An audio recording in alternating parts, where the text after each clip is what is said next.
कार्तिक महात्म्य नवम अध्याय। शांताकारं भुजगशयनं पद्मनाभं सुरेशं विश्वाधारं गगनसदृशं मेघवर्णं शुभांगं लक्ष्मीकान्तं कमलनयनं योगिर्विद्यानगम्यं वंदे विष्णु भवभयहरं सर्वलोकैकनाथं। बोलिए विष्णु भगवान की जय, माँ लक्ष्मी की जय, कार्तिक महात्म्य की जय। इधर तो शिव जी और जलंधर में भयंकर युद्ध हो रहा था। उधर वृंदा ने स्वप्न में देखा कि उसका पति समस्त अंगों में तेल मलकर नंगे शरीर भैंसे पर सवार होकर प्रेतों के साथ दक्षिण दिशा की ओर जा रहा है। यह स्वप्न देख वह वृंदा अत्यंत चिंतित हुई। महाल, अटारी, गौशाला तथा वाटिका आदि कहीं पर भी उसे चैन नहीं मिला।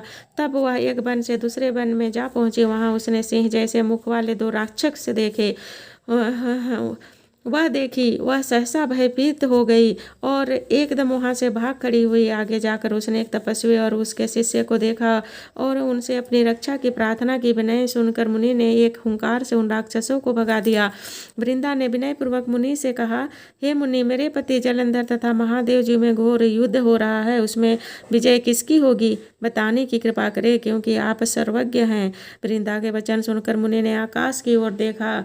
उसी समय दो बंदरों ने आकर मुनि को प्रणाम किया और फिर मुनि का संकेत पाकर वे दोनों बंदर वहां से चले गए। पुनः थोड़ी देर बाद वे दोनों बंदर आकाश की ओर से आए और उन्होंने जलंधर दैत्य का सिर तथा धड़ लाकर पटक दिया।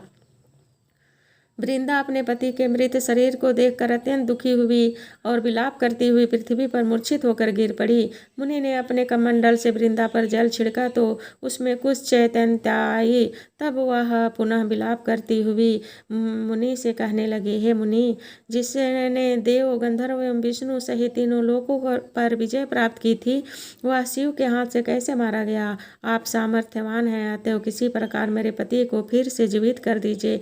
तब मुनि कहने लगे, हे भद्रे, शिव जी के हाथ से मारे हुए को जीवित करना संभव है, परंतु फिर भी हम तुम पर कृपा करके इसको जीवित किए देते हैं। इतना कहकर मुनि अंतर्ध्यान हो गए और जलंधर जीवित होकर वृंदा के साथ प्रेमालाप करता हुआ आलिंगनबद्ध हो गया। वह शव जलंधर का नहीं था, वरन जलंधर के भेष में भगवान विष्णु थे। वृंदा जलंधर वेशधारी विष्णु के साथ उस वन में रमन करती रही। एक दिन मैथुन के पश्चात अपने पति के भेष में विष्णु को पहचान कर वृंदा अत्यंत क्रोधित हुई और बोली, तुमने मेरा पतिव्रत धर्म भंग किया है, इसलिए मैं तुम्हें श्राप देती हूँ। निश्चय ही वह कपट मुनि तुम ही थे और तुमने ही माया द्वारा दो राक्षस बनाए थे। कालांतर में वे दोनों राक्षस तुम्हारी स्त्री का अपहरण करेंगे और जो तुम्हारा शिष्य था वही बंदर का रूप धर कर तुम्हारी सहायता करेगा। तुमने मेरे साथ छल किया है, अतः तुम इसी समय शिला पत्थर हो जाओ। इतनी कथा सुनाने के बाद नारद जी ने महाराज पृथ्वी को बताया, हे राजन, भगवान विष्णु ने देवताओं तथा अपने भक्तों की रक्षा के लिए पतिव्रता वृंदा का शील भंग किया था, इसलिए मन ही मन वे अत्यंत दुखी थे। उन्होंने वृंदा से कहा, हे वृंदे, तुम्हारे श्राप को ग्रहण करते हुए मैं अवश्य शिला रूप धारण हो जाऊंगा, परंतु तुम भी वृक्ष रूप होकर मुझको प्राप्त होगी। उसी समय वृंदा अपने पति के चरणों का ध्यान करके विष्णु के मना करने पर भी अग्नि में प्रवेश कर गई और शिला रूप में भगवान विष्णु वृंदा का स्मरण करते हुए उसकी चिता भस्म में लौटने लगे। उधर युद्ध क्षेत्र में जलंधर दैत्य राक्षसी माया द्वारा पार्वती का रूप धर कर शिव जी को मारने लगा। उसकी इस माया को देखकर शिव जी नीचे को मुख करके बैठ गए। यही उचित अवसर जान जलंधर ने शिव जी पर अनेक बाणों से प्रहार किया। इस प्रकार शिव जी को संकटग्रस्त देखकर भगवान विष्णु तत्काल वहां आए और उन्होंने राक्षसी माया को शिव जी को अनुभूत कराया। तब सचेत होकर शिव जी ने अत्यंत वेग से दैत्यों पर भयंकर बाण वर्षा प्रारंभ कर दी, जिससे भयभीत होकर शुंभ व निशुंभ भी युद्ध क्षेत्र से भाग खड़े हुए। तब शिव जी ने उसको श्राप देते हुए कहा, क्योंकि तुम युद्ध क्षेत्र से भागे हो, इसलिए पार्वती के हाथ से मारे जाओगे। इधर वृंदा का पतिव्रत धर्म भंग हो जाने से जलंधर का बल समाप्त हो गया था और भगवान विष्णु ने सुदर्शन चक्र अपने तेज सहित शिव जी को दे दिया। तब शिव जी ने विष्णु तेज के साथ अपना और ऋषियों के तप तथा पतिव्रता स्त्रियों का तेज में मिलाकर जलंधर दैत्य पर छोड़ दिया। सुदर्शन चक्र के प्रहार से जलंधर का सिर कटकर भूमि पर गिर पड़ा। सिर और धड़ अलग होते ही जलंधर का तेज शिव में तथा वृंदा का तेज पार्वती जी में समा गया। देवताओं ने शिव जी की स्तुति करते हुए उनसे कहा, हे महादेव, जलंधर को मारकर आपने हम लोगों का महान उपकार किया है, परंतु एक अनर्थ हो रहा है। वृंदा के पतिव्रत धर्म से मोहित होकर भगवान विष्णु निरंतर उसकी चिता भस्म से लौट रहे हैं, अतएव कृपा करके इसके लिए कुछ कीजिए। तब शिव जी बोले, हे देवताओं, तुम सब भगवान की योग माया की शरण में जाओ, वही इस संकट को हरेगी।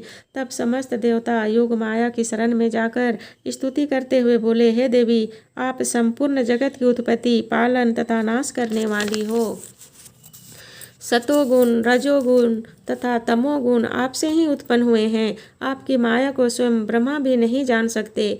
ऐसी देवी को हमारा नमस्कार है, बारंबार नमस्कार है, जिसके भक्तगण अनादर तथा मोह को प्राप्त नहीं होते।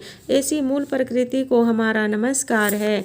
उस समय देवताओं ने आकाश में एक तेज देखा और आकाशवाणी सुनी, रजोगुण, सतोगुण और तमोगुण रूप गौरी, लक्ष्मी और सरस्वती मैं ही हूँ।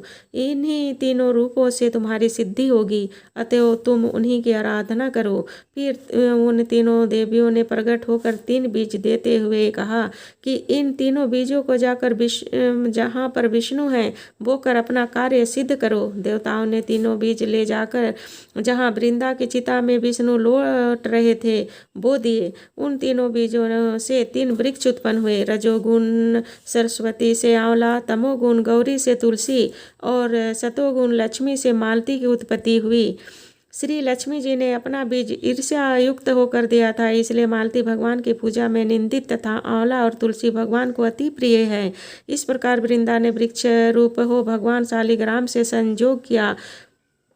इसी कारण कार्तिक के उद्यापन में भगवान की पूजा तुलसी के मूल में होती है।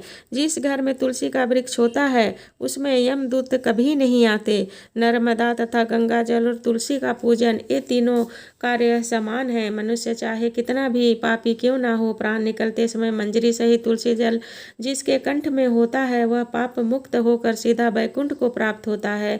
जो मनुष्य अपने पितरों का श्राद्ध तुलसी और आंवले की छाया में करता है उसके पितृगण मोक्ष को प्राप्त हो जाते हैं।